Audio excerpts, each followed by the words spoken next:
Assalamualaikum warahmatullahi wabarakatuh.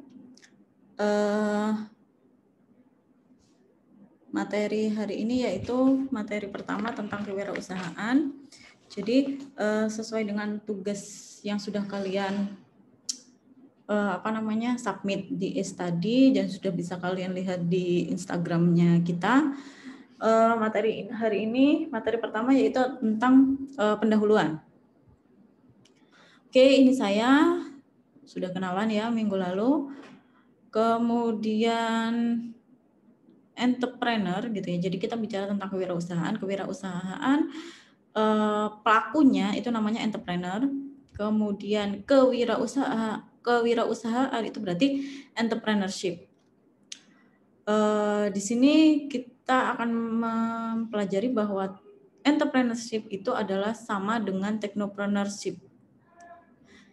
Pelakunya entrepreneur itu sama dengan technopreneur. Yang membedakan apa? Itu akan kita bahas habis ini. Oke. Entrepreneur. Nah, entrepreneur itu asal katanya dari bahasa Inggris. Kalau bahasa Perancisnya entrepreneur. Kemudian bahasa Jermannya Unternehmer.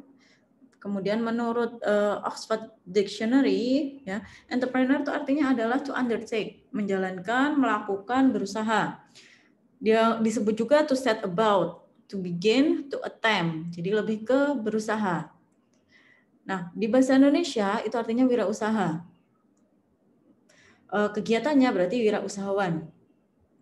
Oke, wirausaha itu terdiri dari dua kata yaitu wira dan usaha. Wira ini gagah berani. Kemudian usaha itu ya bisnis, ya usaha gitu ya. Jadi sebenarnya wirausaha itu adalah berani melakukan usaha, berani melakukan bisnis gitu. Oke, selanjutnya menurut Kamus Besar Bahasa Indonesia, wirausaha itu adalah pelakunya ya berarti orang yang pandai, berbakat dalam mengenali produk baru, menentukan cara produksi baru, menyusun operasi untuk pengadaan produk baru, memasarkan produk yang dihasilkan, dan mengatur permodalan operasinya. Kemudian menurut Suryana ya, kewirausahaan berarti kita bicara kalau wirausaha itu adalah pelakunya, berarti kewirausahaan itu adalah kata bendanya, jadi kegiatannya, yaitu kemampuan kreatif dan inovatif yang dijadikan dasar, kiat, dan sumber daya untuk mencari peluang menuju sukses. Oke, jadi kalau kita preteli dulu satu-satu ya. Menurut yang pertama, wirausaha, pelakunya itu adalah orang yang pandai atau berbakat. Pandai itu bisa diciptakan. Jadi sebelumnya nih belum bisa mengenali produk baru. Tapi kalau kita latihan terus gitu ya, oh ini bisa nih dijadikan produk baru, atau kalian ketemulah dengan bergaullah dengan orang-orang yang memiliki kemampuan untuk itu gitu.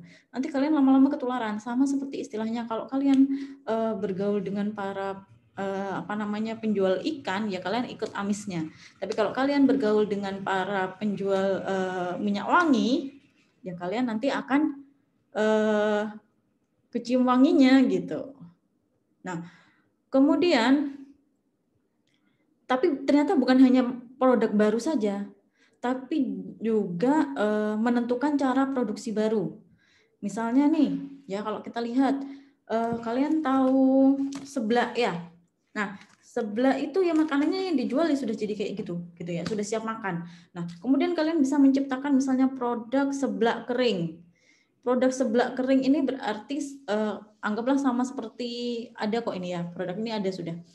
Seperti mie instan ya. Kalau mie instan itu kan berarti tinggal direbus saja, ditambahin bumbu sudah jadi siap dimakan. Nah, seblak instan ini mirip seperti mie instan, jadi dalam bentuk kering, mie-nya kering, kerupuknya kering, kemudian misalnya ada pentol ya, pentolnya ya kering gitu ya, bumbu-bumbunya itu ya kering, kemudian cara menyajikannya cukup direbus, kemudian bisa langsung dikonsumsi.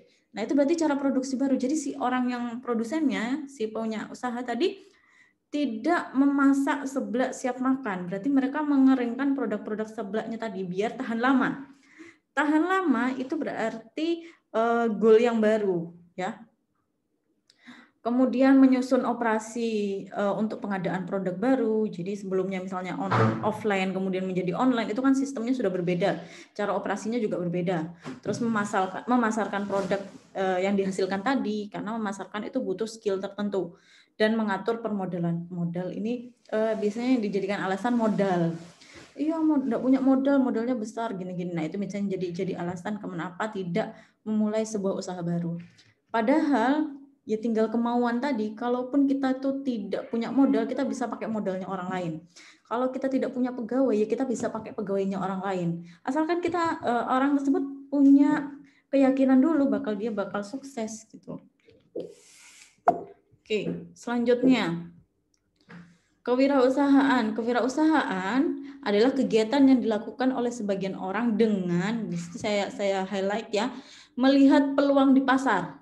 Jadi peluang di pasar itu bisa jadi, oh ini produknya masih belum ada di pasar. Kalaupun ada, tapi masih belum menyentuh pasar yang ini gitu. Pasar yang ini maksudnya seperti ini. Di Jember nih, kalian melihat bahwa oh di Jember nih produk ini belum ada. Produk belum ada, tapi bukan berarti kenapa kok belum ada. Bisa jadi pasar Jember memang belum siap untuk itu. Sehingga kita harus benar-benar melihat yang Jember nih maunya yang gimana. Jadi bukan hanya semua yang belum ada di Jember kemudian dimasukkan ke Jember, tapi sebenarnya Jembernya sendiri resisten terhadap itu. Gitu ya. Kita juga harus tahu dulu pasarnya mau kita tuju tuh yang mana. Gitu ya. Kemudian misalnya kayak gini, di Jember ini belum ada yang jualan produk, misalnya kalian mau masuk di produk barang mewah gitu. Oh di sini belum ada brand Zara misalnya, belum ada brand Mango. Terus kalian mau masukkan itu, padahal di Jember nggak mampu gitu loh. Misalnya ya ada yang mampu, cuma sebagian besar itu tidak mampu untuk itu. Kalau kalian merasa pasar yang tuju adalah semua masyarakat Jember gitu kayak terlalu muluk ya, itu yang nggak akan keterima produk tersebut. Kecuali kalian memang maunya saya mau jualan yang saya tuju adalah orang-orang yang ngeh sama brand tersebut gitu. Ya berarti kalian nggak akan bisa ke semua orang ya. Maksudnya pasarnya ya akan tertentu itu saja gitu. Ada yang ngeh gitu ya, cuma ngeh tok itu aja yang kalian jadikan pasar sasaran. Gitu.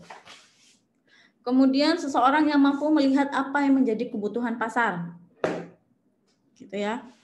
Jadi kalau kalian mahasiswa ini biasanya menjadi pasar sasaran utama. Kenapa? Karena kebanyakan mahasiswa itu jauh dari orang tua. Ketika jauh dari orang tua, dia harus memenuhi kebutuhannya sendiri. Jadi mulai dari makan, tempat tinggal, pakaian, sehingga kebutuhannya menjadi lebih besar dibandingkan ketika mereka bersama dengan orang tuanya. Ketika bersama orang tuanya, mereka itu kan kebutuhannya terpenuhi oleh orang tuanya. Kemudian menciptakan produk yang mampu memenuhi kebutuhan pasar yang dituju. Jadi kalau tadi sudah tahu kebutuhan pasar itu apa, melihat peluangnya itu apa, ada, kemudian tapi dia tidak mampu menciptakan, ya berarti dia harus menggandeng orang, mau nggak mau harus kerjasama dengan orang lain. Gitu ya. Jadi misalnya kalian ketemu nih sama orang, aku punya ide gini, tapi idenya misalnya dia gimana kalau kita bikin aplikasi, tapi dianya sendiri nggak bisa bikin aplikasi. Berarti dia mau nggak mau harus bekerja sama dengan orang yang bisa membuat aplikasi. Orang yang bikin aplikasi belum tentu dia punya idenya. Makanya di sini dibutuhkan kolaborasi. Jadi pada dasarnya konsep kewirausahaan itu akan menjadi kerja berkelompok. Gitu ya. Yang satu orang mampu melihat pasar dari sisi yang berbeda, yang orang lain akan melihat pasar dari sisi yang berbeda yang lain. Oke, sebagai contoh, ada satu tren gaya hidup sehat. Tren gaya hidup sehat, kalau kalian lihat misalnya dari orang IT, mungkin dia akan menciptakan aplikasi yang mendukung gaya hidup sehat tersebut. Misalnya aplikasi penghitung kalori, aplikasi penghitung pengatur pola diet, aplikasi pengukur apa ya, aplikasi ya pokoknya tentang aplikasi-aplikasi yang tentang kesehatan, gaya hidup sehat tadi, yang mendukung gaya hidup sehat, pengukur BMI lah, body mass index atau yang mana. Tapi kalau orangnya orang ekonomi mungkin akan melihat apa yang bisa saya lakukan dengan gaya hidup sehat ini ya gitu ya. Bisa jadi dia melihat bahwa oh saya bisa bikin jasa konsultan untuk orang-orang yang membutuhkan konsultasi gaya hidup sehat. Dia akan bekerja sama kan, tapi dia nggak punya ilmunya nih, tapi dia bisa memanage. Akhirnya dia bekerja sama orang-orang ahli gizi, gitu ya. Kemudian dia juga bekerja sama dengan para trainer untuk workout apa ya, untuk olahraga, para trainer untuk olahraga, gitu ya. Dia meng-hire itu. Akhirnya dia bisa lah menjadi satu konsultan untuk gaya hidup sehat. Kemudian dia juga bekerja sama dengan para IT gitu ya, yang untuk membuat aplikasi untuk mendukung itu gitu, sehingga tidak hanya bisa dilakukan secara offline tapi juga bisa secara online gitu.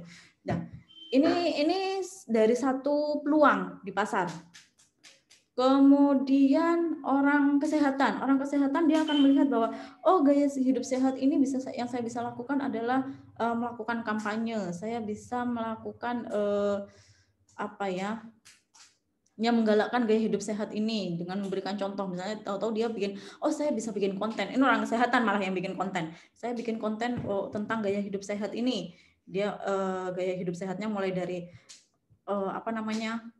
saya menu-menu untuk gaya hidup sehat gitu ya, menu-menu makanan untuk gaya hidup sehat. Dia bikin konten lah video di YouTube. Kemudian akhirnya si orang kesehatan tadi menjadi selebgram tapi untuk di pasar gaya hidup sehat tadi.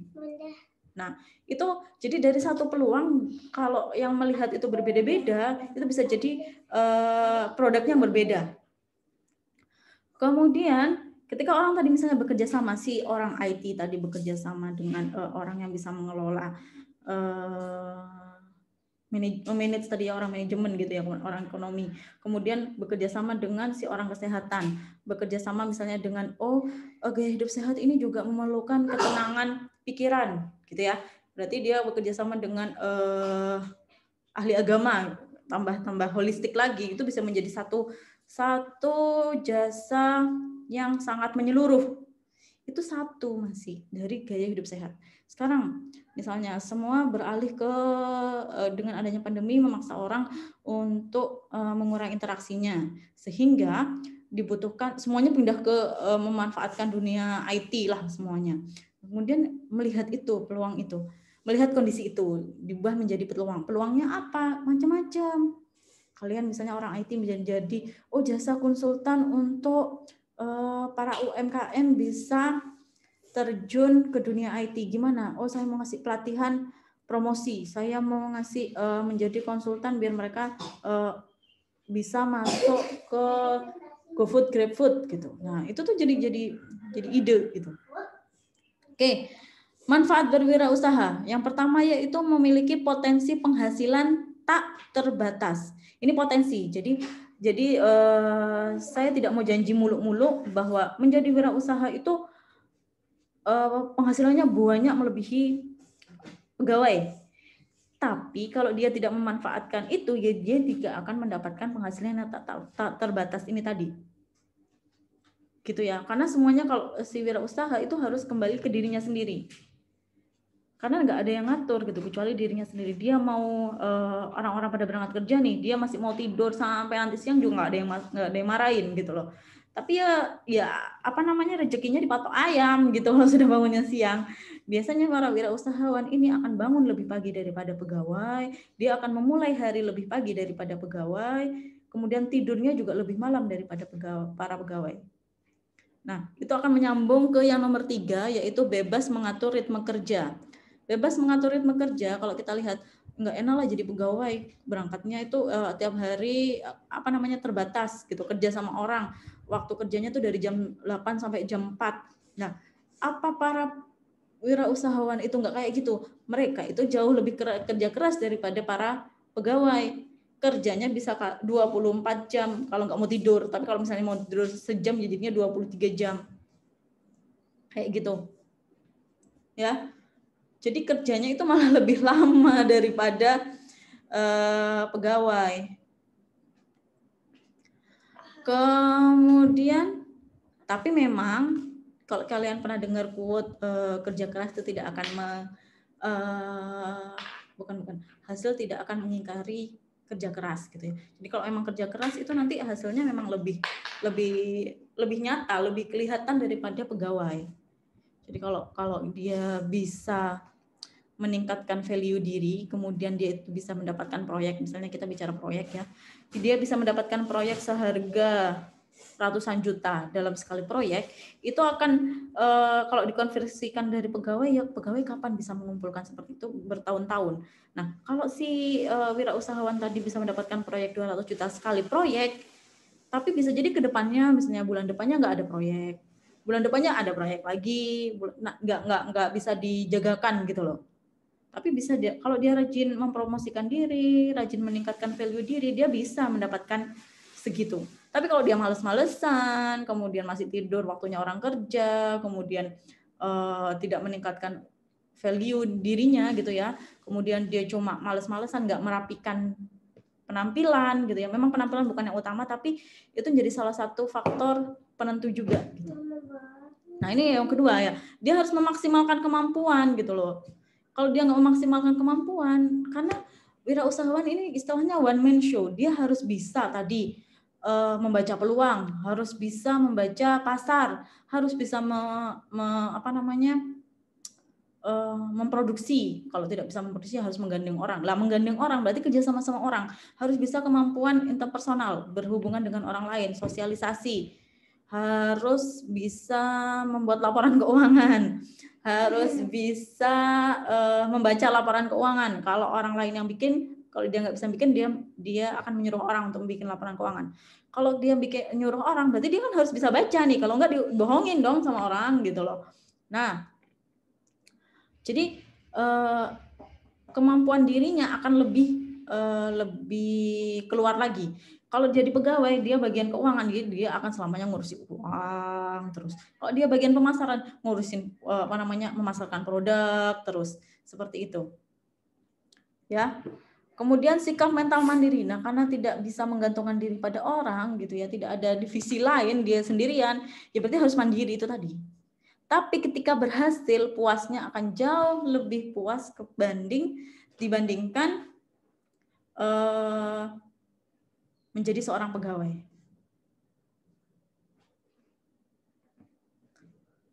Itu ya. Nah, memaksimalkan kemampuan. Kemampuan ini kemampuan apa? Tadi saya sudah jelaskan ada yang namanya kemampuan menjual. Jadi menjadi wirausahawan itu tidak lepas dari jualan. Mulai kalian dari jualan ide gitu ya, mau jualan produk, jualan jasa, gitu. Kemudian kemampuan berinteraksi. Kalau kalian tidak punya kalau kalian mengajak orang untuk bekerja sama, berarti kalian harus punya kemampuan berinteraksi. Kalian jadi bos, jadi manajer, berarti harus punya kemampuan mengelola orang lain. Nah, di sini kemampuan berinteraksi itu yang penting juga. Kemudian kemampuan manajemen. Manajemen ini berarti kita bicara tentang 4 hal ya. Kemampuan manajemen pemasaran, kemampuan manajemen keuangan, kemampuan manajemen sumber daya manusia, kemampuan manajemen operasional. Nah, ini. Tapi seorang wirausahawan itu memiliki kebebasan dalam berkreasi. Jadi dia tidak ada peraturan, dia yang menciptakan peraturan untuk usahanya sendiri. Kemudian menerapkan ide-ide cemerlang kita sendiri. Jadi kita punya ide nih, dicoba sendiri karena nggak ada yang ngalangin, nggak ada yang meng-ACC gitu ya. Jadi aku punya ide gini, ya harus dieksekusi sendiri, gitu ya. Yang mungkin tidak dapat terjadi jika menjadi sebuah karyawannya karena terbentur peraturan biasanya jadi karyawan. Ini bebas mengatur ritme kerja, bedanya ya. tipe karyawan itu kerjanya 8 jam sehari gitu ya, 5 sampai 6 hari seminggu. Kalau pengusaha itu sesuka hati, tapi bisa jadi 24 kali 7 gitu dalam seminggu gitu. Kemudian waktu libur karyawan terbatas ya karena harus pengajuan cuti gitu ya. Kalau pengusaha bisa libur sesuka hati. Pada saat orang lain kerja, dianya bisa liburan gitu ya. Saya mau liburan ketika orang kerja lah, kenapa? Soalnya lagi biar nggak antri. Tapi ketika saat orang tidur, bisa jadi dia yang bekerja keras gitu, kerjanya waktu malam. Kemudian karyawan ini terbelenggu dalam rutinitas. Nah, rutinitas itu bukan hal yang jelek gitu ya. Kalau jujur saya sendiri itu adalah orang yang bisa bekerja sesuai planning gitu ya, sesuai rencana. Jadi besok harus ini gitu ya. Nah, kalau kalian merasa diri kalian seperti itu, akan lebih baik ketika kalian menjadi seorang karyawan, orang pegawai. Tapi kalau kalian bisa melakukan sesuatu secara spontanitas gitu ya, tipe yang kalau mau melakukan perjalanan, nanti aja sudah lihat kondisi di sana gitu misalnya. Kalau saya kan model yang nggak bisa seperti itu sebenarnya. Jadi harus ditentukan dulu ini kita mau kemana, tapi walaupun memang tetap ada fleksibilitasnya. Nah, ini semuanya sebenarnya tipe kalian mau menjadi karyawan atau menjadi pengusaha itu kembali ke diri kalian sendiri, sesuai dengan personality kita. Jadi tidak ada paksaan semuanya harus menjadi karyawan, semuanya atau pegawai gitu ya. Tidak berarti semuanya harus menjadi pengusaha. Kalau semuanya jadi pengusaha atau semuanya jadi wirausahawan, nggak bisa juga kayak gitu ya. Kalau semua orang jadi wirausahawan, siapa yang jadi dokter? Siapa yang mau beli produk kita gitu kalau semuanya menjadi produsen? Jadi itu kembali ke panggilan jiwa masing-masing. Seperti itu. Kemudian sementara itu dulu ya. Saya akhiri untuk video pertama ini. Terima kasih.